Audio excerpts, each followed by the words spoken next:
American tax payers का पैसा भारत में क्यों जाए। अब भारत को भी ये बताना पड़ेगा कि ये पैसा जहाँ किन संस्थाओं के लिए रहा था। अगर ये पैसा सिर्फ करप्शन की उसमें घूम फिर के वापस अमेरिका आ जाता था, हर किसी ने बीच में एजेंटों ने ही खा लिया या किसी पॉलिटिकल पार्टी को मिला, ये अभी देखना बाकी है। मैं समझूँ कि ये जो गेंद है ये भारत की कोर्ट है। प्रेसिडेंट ट्रंप जब कोई ऐसी स्पीच देते हैं या अपने कोई स्टेटमेंट देते हैं तो पूरे तथ्यों के साथ ही देते हैं, और इलॉन मस्क ने अगर ये चीज़ निकाली तो पूरे तथ्यों के साथ निकली है। और इसे डिफ्लेक्ट करने की बजाय अगर भारत भी इसे सही तरीके से बताए कि ये पैसा हमने अब इन्वेस्टिगेट किया, और इन्वेस्टिगेशन करनी भी चाहिए जी, क्योंकि $21 मिलियन आजकल के ज़माने में इतनी बड़ी राशि नहीं है। 180 करोड़ इतनी बड़ी राशि नहीं है कि पूरी इलेक्शन को ही हिला दिया जाए, पर ये जो एक्ट है और इतने सालों से हो रहा था, ये जो है ये एक जिसे कहते हैं ना खतरे की घंटी है कि अगर भारत कर रहा है तो क्या चाइना भी कर रहा है। कश्यप पटेल, जिनका कि पूरा नाम कश्यप प्रमोद विनोद पटेल है जी, उनकी अपॉइंटमेंट से हम बहुत ही प्राउड फीलिंग आई है। जिसे कहते हैं ना एक मच्छी बाज़ार खोला हुआ है कि जो भी आता है यहाँ के प्रोटेस्ट शुरू कर देता है। ठीक है, फ्रीडम ऑफ स्पीच बहुत ज़रूरी है, वो है, पर फ्रीडम ऑफ स्पीच हमें अपने लोगों के लिए होनी चाहिए। हमारे यहाँ के जो लोग हैं, हमारे यहाँ के मसलों के लिए फ्रीडम ऑफ स्पीच चाहिए। पैरों में बेड़ियाँ, हाथों में हथकड़ियाँ, और जो सिख हैं उनके जो दस्तार थी वो उतार के फेंक दी गई। जो लड़के एक ने बयान दिया कि मैं जब वहाँ गया मेरे केस भी कत्ल कर दिए गए और मेरी पगड़ी भी उतार दी गई। क्या ये सिखों के या जो हमारी धार्मिक चिन्ह है उनके ऊपर अटैक नहीं है? अगर आपने पगड़ी पहनी है तो फिर आप ऐसा कोई काम ही ना करो कि आज आपकी पगड़ी के ऊपर ला जाए। और मैं चाहूँगा कि ये government, central government, state government, ये भगवंत मान की बहुत बड़ी रिस्पॉन्सिबिलिटी है। बल्कि हमसे कोई बन पड़े तो हम आपकी हेल्प करते हैं। तो ये जो है ये गवर्नमेंट को वहाँ पे स्टेट और सेंटर को मिल के ये फिर यूएस के साथ उठाना पड़ेगा। और अगर उसके लिए सीजनल वीज़ा के लिए भी आपको स्किल डेवलप करनी। प्रोग्राम में आपका स्वागत है। मैं हूं सुखपाल सिंह धनोआ और मेरे साथ हैं पॉलिटिकल एनालिस्ट जसदीप सिंह। जैसे जी, आपका स्वागत है प्रोग्राम। थैंक यू बहुत बहुत। आज के प्रोग्राम में हम जो मुद्दे टच करने जा रहे हैं उनमें सबसे पहले है जो हम सब का ये एक बहुत बड़ा सरोकार बना हुआ है, वो है $21 मिलियन की यूएस एड की तरफ से इंडिया को गई हुई राशि, जिसको प्रेसिडेंट ट्रंप ने एक तरह से रिश्वतखोरी का नाम भी दिया है, जबकि वो राशि वहाँ वोट प्रतिशत बढ़ाने के लिए दी गई समझी जा रही है। अब इसके साथ ही इंडिया में भी एक बड़ा बवाल मचा हुआ है। दूसरा मुद्दा है कि जो यहाँ से डेपुटेशन हो रही है उसमें जो सिख हैं उनकी पगड़ियाँ उतार के उनको भेजा जा रहा है। इसके साथ तीसरा अहम है कैश पटेल के एफबीआई डायरेक्टर की जो अप्रूवल है वो सेनेट से मिलने के बाद उन्होंने अपना कार्यभार संभाल लिया है। इस सब मुद्दों पे हम थोड़ी थोड़ी चर्चा करेंगे। जसदीप जी, सबसे पहले मैं ये जानना चाहूँगा कि ये जो 21 मिलियन यानी 182 करोड़ का मामला है उसके बारे में आप कैसे सोचते हैं? देखिए, ये जो प्रेसिडेंट ट्रंप ने आते ही जो डोज ने यहाँ पे फाइंडिंग शुरू करी हैं जी, ये एक किस्म का पूरी दुनिया को हिला दिया है इसने। जैसे आपको याद होगा पनामा लीक्स हुए थे और कई फ्रॉड के और कई दुनिया की करप्शन की बातें निकली थी। वही प्रेसिडेंट ट्रंप ने और अपने इलॉन मस्क के साथ उन्होंने अमेरिका में करके दिखाया है। और अभी तो ये एक ही विभाग है यूएस एड जिसमें से ये खबर निकली है, और ये कोई नई बात नहीं है। ये जो आज ये जो काफ़ी चीज़ें जो निकल रही हैं यूएस एड में से, ये CIA पहले करता होता था। ये CIA ऐसे फंडिंग से जाके दूसरे देशों में उनकी इलेक्शंस में इंटरफियर करना, वहाँ जाके उनकी जो कल्चर को इन्फ्लुएंस करना, ये सब CIA करता था। एक तरफ से वहाँ पे क्या हो रहा है, वहाँ पे जो रीजनल पार्टीज़ आ रही हैं उनको समझने की ये कोशिश करते थे और अपने ये पैसे वहाँ पे लगाते थे। लेकिन इसे CIA से हटा के 70s में, लेट 60s में यूएस एड के अंदर डाल दिया गया, और वहाँ से ये सारा कुछ शुरू हुआ। जब ये शुरू हुआ था तो ये एक अमेरिका के लिए एक मैं समझता हूँ कि इनके खुफिया विभाग का दूसरे देशों से क्या हो रहा है वहाँ पे पैसे स्पेंड करने के लिए एक स्लश मनी था जो कि ये यूज़ कर लेते थे। पर अब यहाँ से अब यूएस एड भी आ गई, उसके बाद ये प्रोग्राम जो है ये हाथ में से निकल गए।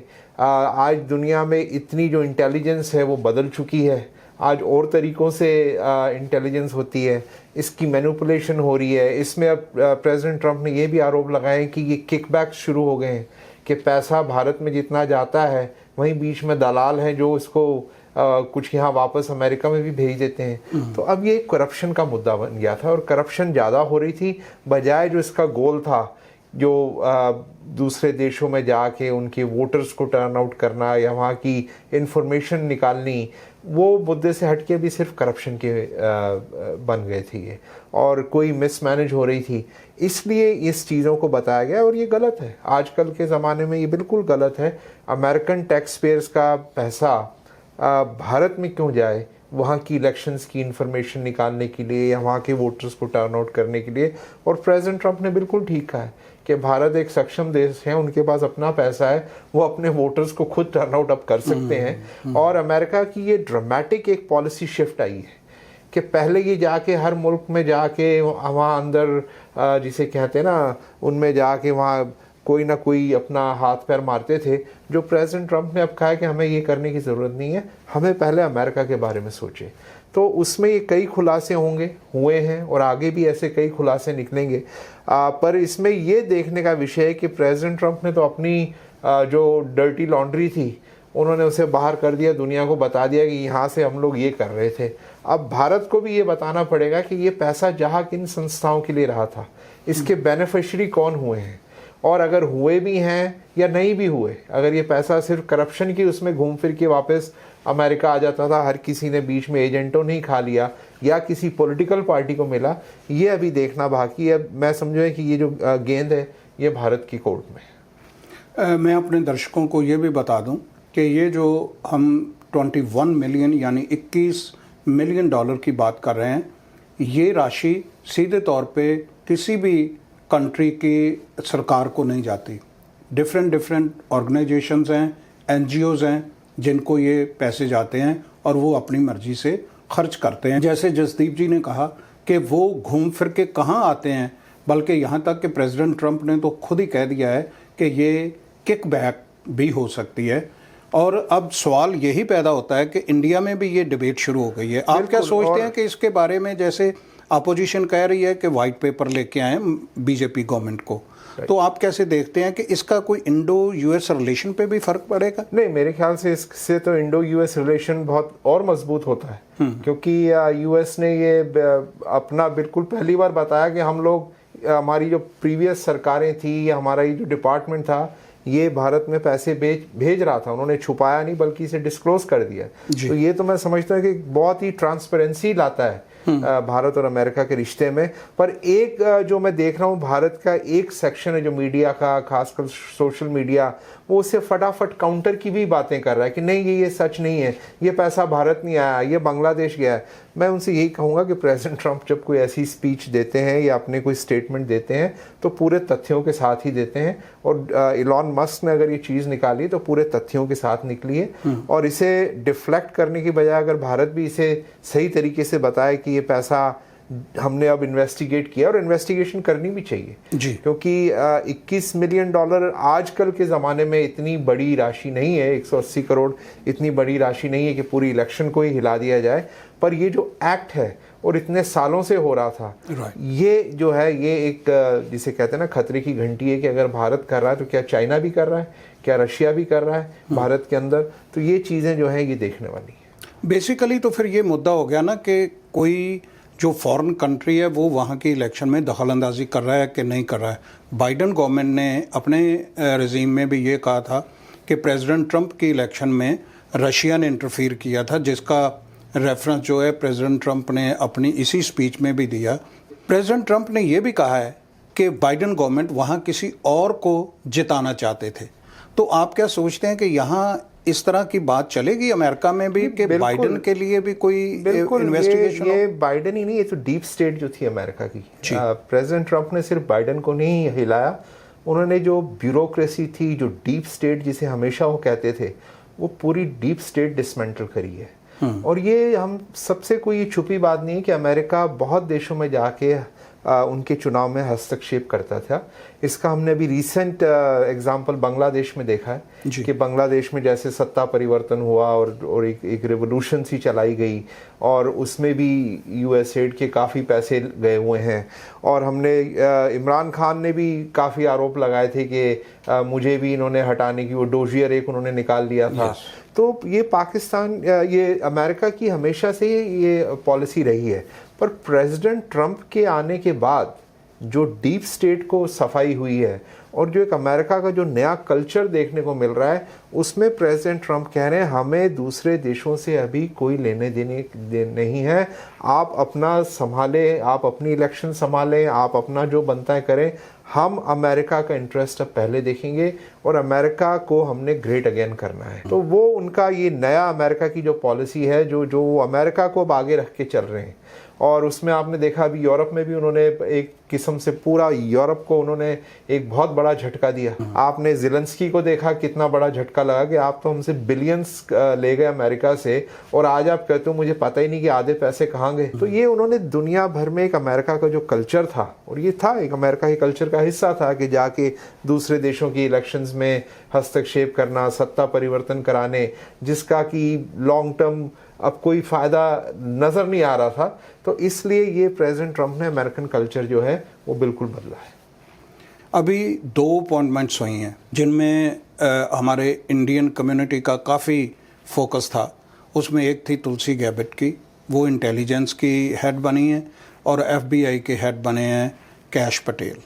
आप इन दोनों जो अपॉइंटमेंट की हैं प्रेसिडेंट ट्रंप ने, इनको कैसे देखते हैं? देखिए, कश्यप पटेल, जिनका कि पूरा नाम कश्यप प्रमोद विनोद पटेल है जी, उनकी उनकी अपॉइंटमेंट से हम बहुत ही प्राउड फीलिंग आई है, क्योंकि एक तो वो इंसान बहुत अच्छे हैं, कम्युनिटी के लिए भी हमेशा वो साथ में रहे हैं, और जिसे कहते हैं ना एक मॉडल US सिटीज़न, जो कि बिल्कुल अमेरिका फर्स्ट, और जो सही है सही को सही बोलना और गलत को गलत बोलना, वो उस पॉलिसी पे चलते हैं। और उन्होंने प्रेसिडेंट ट्रंप का जो विज़न है मेक अमेरिका ग्रेट, इसके ऊपर बहुत काम किया। पिछले 4 साल से जब प्रेसिडेंट ट्रंप सत्ता में नहीं थे, तब भी वो प्रेसिडेंट ट्रंप के साथ चलते रहे, और प्रेसिडेंट ट्रंप के बहुत ही विश्वसनीय और करीबी लोगों में से हैं, उनके परिवार के सदस्य जैसे ही हैं।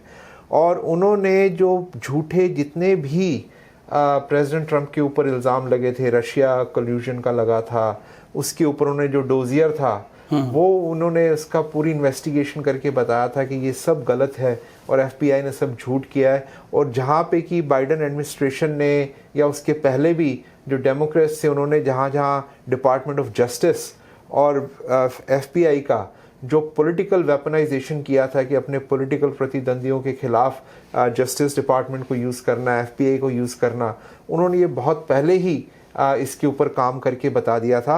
और बहुत ही अकम्पलिश्ड हैं वो एकदम से ऊपर नहीं आ गए। वो पहले प्रोसिक्यूटर रह चुके हैं, क्रिमिनल डिफेंडर भी रह चुके हैं, फ्लोरिडा अटॉर्नी जनरल के साथ उन्होंने काम किया हुआ है और काफ़ी अकम्पलिश्ड हैं। तो मैं समझता हूँ उनका इस लेवल पे ऊपर आना और अमेरिका फर्स्ट में बिलीव करना, और उनका ये कहना कि मैं आके FBI का पहली प्रायोरिटी ये करूँगा कि वो क्राइम पे जाएं, वो क्रिमिनल्स के पीछे जाएं, वो ड्रग डीलर्स को रोकें, जो यहाँ पे क्राइम चल रहा है उसको रोकें, ना कि पॉलिटिकल वेपनाइजेशन बन के पॉलिटिकल प्रतिद्वंदियों के खिलाफ जाएं, या जो नॉन प्रॉफिट ऑर्गेनाइजेशंस हैं जो किसी एक एक्ट के ऊपर जो चल रही हैं उनके ऊपर अटैक किए जाएं। तो ये मैं समझता हूँ कि FBI को उन्होंने एक बेहतर एजेंसी बनाना है। और दोबारा से जो हम FBI की बातें सुनते थे 80 और 90 के दशक में कि बड़ी इम्पार्शल होती थी कि FBI में कोई भी सरकार आ जाए, FBI ने अपना काम करना है, CIA ने अपना काम करना है, जो अमेरिका की जो इंटेलिजेंस है वो इम्पार्शल है। मैं समझता हूँ कश्यप पटेल ने इसमें बहुत ही बड़ा योगदान करना है। जो सिख रेडिकल और हिंदू रेडिकल भी मैं कहूँगा, क्योंकि ये प्रेजेंट जो सिचुएशन थी रिसेंटली मोदी जी के आने पे हमने देखा है कि दोनों फिरकों में एक तरह से बहुत तनाव था। आप सोचते हैं कि इसका कोई इस चीज़ से लेना देना है? मैं आपको यहाँ करेक्ट करूँगा, मैं इन्हें सिख रेडिकल्स नहीं कहूँगा, क्योंकि सिख रेडिकल नहीं होता। सिख जो है, जो सिक्खी है, वो हमें कभी भी रेडिकलाइजेशन की तरफ नहीं लेके जाती। ये जो खालिस्तानी आप जिनकी बात कर रहे हैं, ये जो नई जो ट्रंप एडमिनिस्ट्रेशन आई है, इसमें कोई भी रेडिकल हो, भले वो खालिस्तानी हो या कोई भी हो, हिंदुत्व वाले हों या हमास वाले हों, जो आजकल हम देख रहे हैं हमास के ऊपर काफ़ी यहाँ पे प्रोटेस्ट हो रहे हैं, कश्मीरी हों, ये सबको इन्होंने जो है हमास के ऊपर एक आ रहा है कि अगर आप हमास के प्रोटेस्ट कर रहे हैं तो आप यहाँ की यूनिवर्सिटी से आपको निकाल दिया जाएगा और आपके अगर स्टेटस स्टूडेंट वीज़ा पे हैं तो आपको वापस भेज दिया जाएगा। और ये सिर्फ एक ऑर्गेनाइजेशन पे नहीं लागू होगा, ये अक्रॉस द बोर्ड लागू होगा। अगर आप अमेरिका में हैं तो आप यहाँ के मसलों की बात करिए, आप यहाँ की जो इश्यूज़ हैं उस पर प्रोटेस्ट करिए। जो यहाँ से आज हज़ारों मील दूर हो रहा है, वहाँ का प्रोटेस्ट यहाँ करने से कोई फ़ायदा नहीं है, आप वहाँ जाके करिए। हमास को अगर प्रोटेस्ट करना है तो आप वहाँ जाए गाज़ा में और वहाँ जाके प्रोटेस्ट करें और वहाँ पे अपना आपने जो भी करना है करें। सेम ये सब पे लागू होगा। तो मैं समझता हूँ कि इसमें भी अमेरिका एक चेंज देखेगा कि ये यहाँ पे जो हमने एक जिसे कहते हैं ना, एक मच्छी बाज़ार खोला हुआ है कि जो भी आता है यहाँ के प्रोटेस्ट शुरू कर देता है। ठीक है, फ्रीडम ऑफ स्पीच बहुत ज़रूरी है, वो है, पर फ्रीडम ऑफ स्पीच हमें अपने लोगों के लिए होनी चाहिए। हमारे यहाँ के जो लोग हैं, हमारे यहाँ के मसलों के लिए फ्रीडम ऑफ स्पीच चाहिए। यहाँ के लोगों के जो ख्यालात हैं उन्हें दबाया जा रहा था, वोक के नाम पे यहाँ के जो लोगों के ख्यालात थे उनको दबा के, जो बाहर यहाँ से जो हज़ारों मील दूर जो बातें हो रही हैं उनके खिलाफ यहाँ प्रोटेस्ट होते थे। क्योंकि अमेरिका ह्यूमन राइट्स की बात करता है, अगर ये चीज़ें इस तरह से दबाई जाती हैं तो लोगों में और रिएक्शन नहीं होगा कि यहाँ बोलने की आज़ादी है, यहाँ अपनी बात कहने की। यहाँ पे बोलने की पूरी आज़ादी है, पर आप अमेरिका की हिस्ट्री बोले ना। अब दुनिया में कहीं हो रहा है वो हमें यहाँ प्रेसिडेंट ट्रंप ने कल्चर ही बदल दिया है कि अमेरिका जो है वो पहले अमेरिका फर्स्ट। अब हम दुनिया में क्या हो रहा है वो उन्हें हैंडल करने दें। अगर कोई बड़ी बात होती है जिसमें अमेरिका के इंटरेस्ट को कुछ है तब हम इन्वॉल्व होंगे, पर अभी जो दुनिया में हो रहा है उन्हें करने दे। वही ये यूरोप में कह के आए कि आप लोग ये क्या कर रहे हैं। यहाँ पे रोमानिया में इलेक्शंस हुई, एक कंजर्वेटिव राइट पार्टी वहाँ पे इलेक्शन जीत गई, तो वहाँ के कोर्ट सिस्टम ने उनके वहाँ के जजों ने वो इलेक्शन ही खारिज कर दी, क्योंकि वो नहीं चाहते कि वहाँ पे कंजर्वेटिव या राइट विंग कोई इलेक्शन जीत जाए, बल्कि लोगों की आवाज़ थी, लोग चाहते थे कि वो जीते, तो कोर्ट ने ऊपर जुडिशरी ने आके वो कैंसिल कर दिया। यही आप पूरे यूरोप में देख रहे हैं। आज ऐसे बयान आ रहे हैं कि फ्री स्पीच की वजह से नाजी जो थे वो आए थे और हिटलर आया था फ्री स्पीच की वजह से। ये कहाँ का तर्क है कि आज यूरोप में वो जो आपकी फ्रीडम ऑफ स्पीच है उसी को ही बंद करने लग गए हैं ताकि उनका जो एजेंडा है लेफ्ट का वो प्रमोट हो सके। और वो मैं समझता हूँ बहुत खतरा है। और ये जो प्रोटेस्ट बिना बात के, जो कि जहाँ कहीं पीछे इसमें पैसा जुड़ा होता है, जहाँ पे लालच होता है और ये असलियत से दूर होते हैं प्रोटेस्ट, वो प्रोटेस्ट बंद होने चाहिए। वो फ्रीडम ऑफ स्पीच के नाम पे उनको उस जो फ्रीडम ऑफ स्पीच जो हमारा फ्रीडम है, इसको ये लोग हाईजैक करके और इसका गलत इस्तेमाल करते हैं।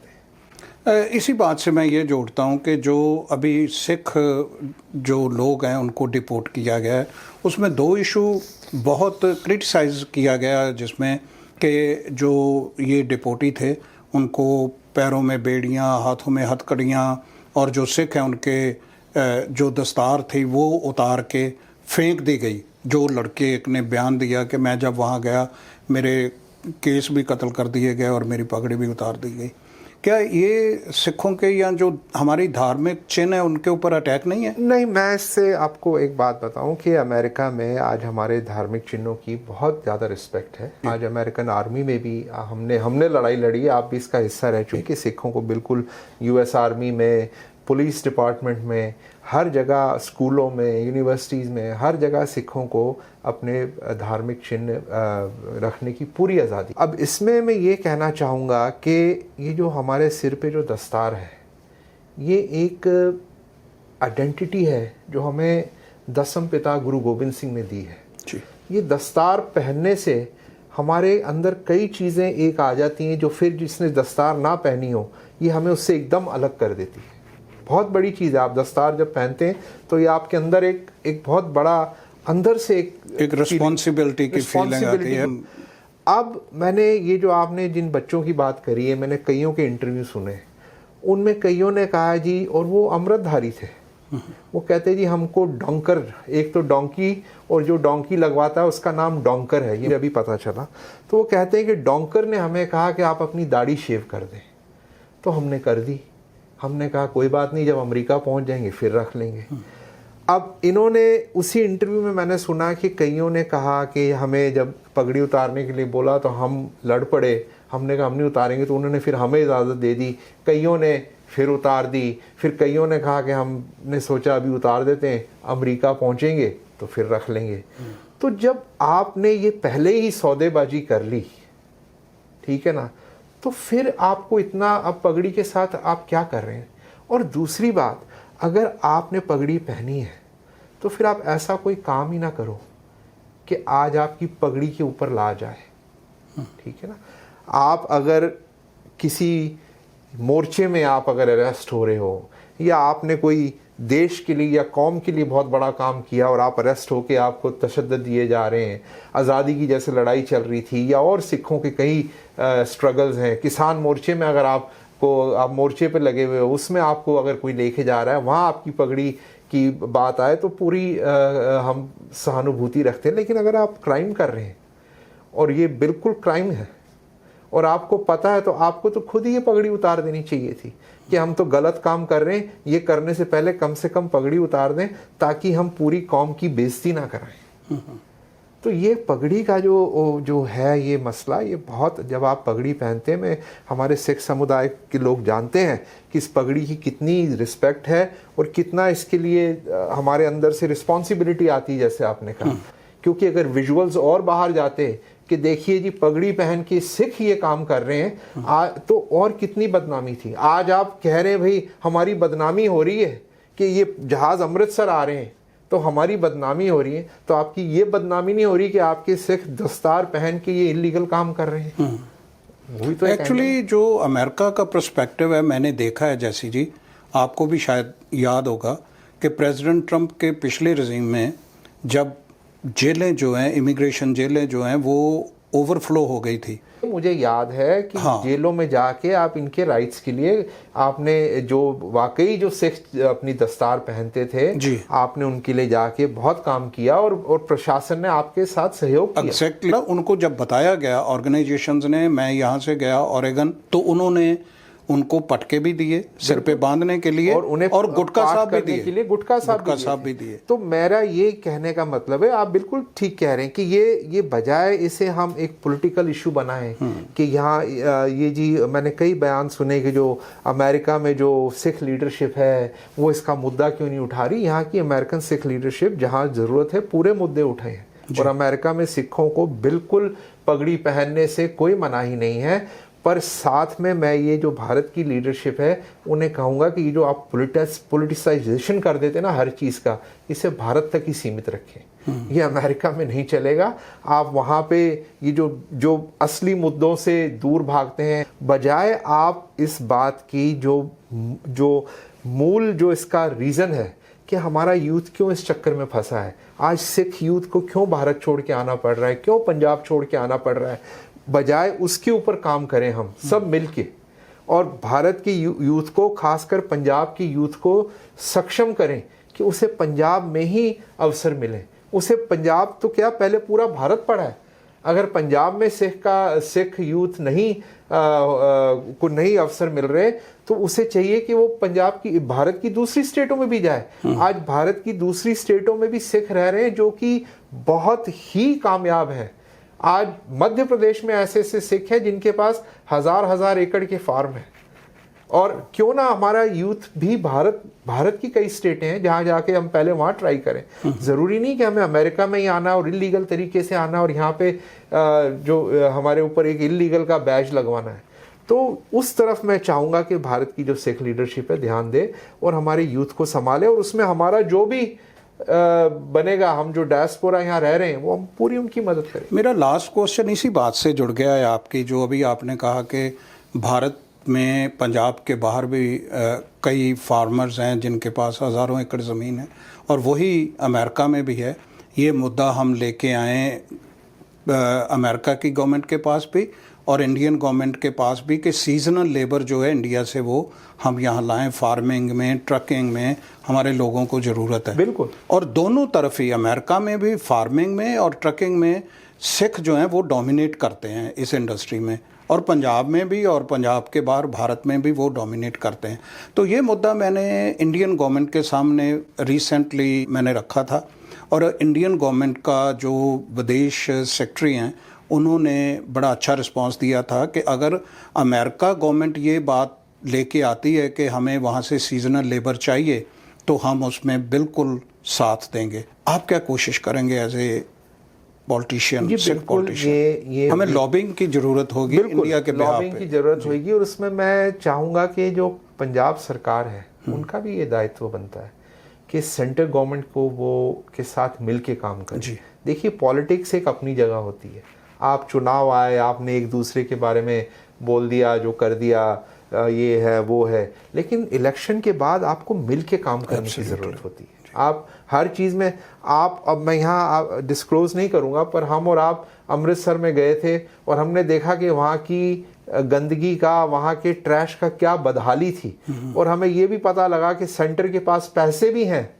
जो इसके लिए दिए जा सकते हैं पर लेकिन जो लोकल जो पार्टी है वो नहीं लेना चाहती सेंटर से, क्योंकि फिर कहीं ये ना हो कि क्रेडिट किसी और पार्टी को मिले। तो जहां हम ऐसी छोटी मोटी राजनीति में इन्वॉल्व हो जाते हैं वहां फिर स्टेट का और लोगों का बुरा हाल हो जाता है।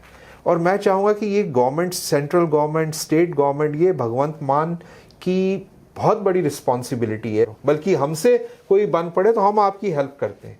तो ये जो है ये गवर्नमेंट को वहाँ पे स्टेट और सेंटर को मिल के ये फिर यूएस के साथ उठाना पड़ेगा और अगर और उसके लिए सीजनल वीज़ा के लिए भी आपको स्किल डेवलप करनी पड़ेगी। एब्सोल्युटली। आपके वहाँ पे जो यूथ हैं उनको स्किल्ड या तो उन्हें वेल्डर्स या वोकेशनल ट्रेनिंग्स दी जाएं या उन्हें पढ़ाई लिखाई में कुछ दिए जाएं, एआई टेक्नोलॉजी में कुछ बनाया जाए ताकि H1 के वीज़े के बाद की कोई कैटेगरी में वो यहाँ 2 साल के 3 साल के वीज़े के लिए आए, अच्छा काम करे, एक्सपीरियंस ले, पैसे कमाएं, वापस चले जाएं, फिर और एक बैच आ जाए। इस किस्म का एक आदान प्रदान हो जो कि साउथ अमेरिकन कंट्रीज से, यूरोप के कई देशों से अमेरिका में होता रहता है। जी बहुत शुक्रिया जैसी जी। काफ़ी सारे और भी हैं मुद्दे जो नेक्स्ट प्रोग्राम में करेंगे। फ़िलहाल इस प्रोग्राम में हमारे पास टाइम और ज़्यादा नहीं है।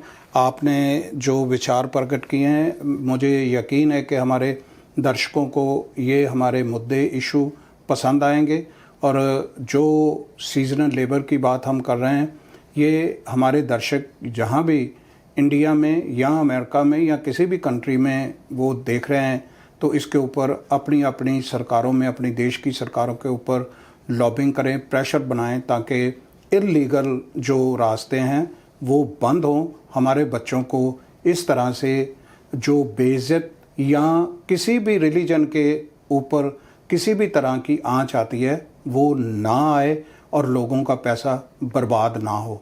नए प्रोग्राम में फिर आपके साथ जुड़ेंगे। फ़िलहाल हमें इजाज़त दीजिए। आपका बहुत बहुत शुक्रिया। आपका भी बहुत बहुत धन्यवाद।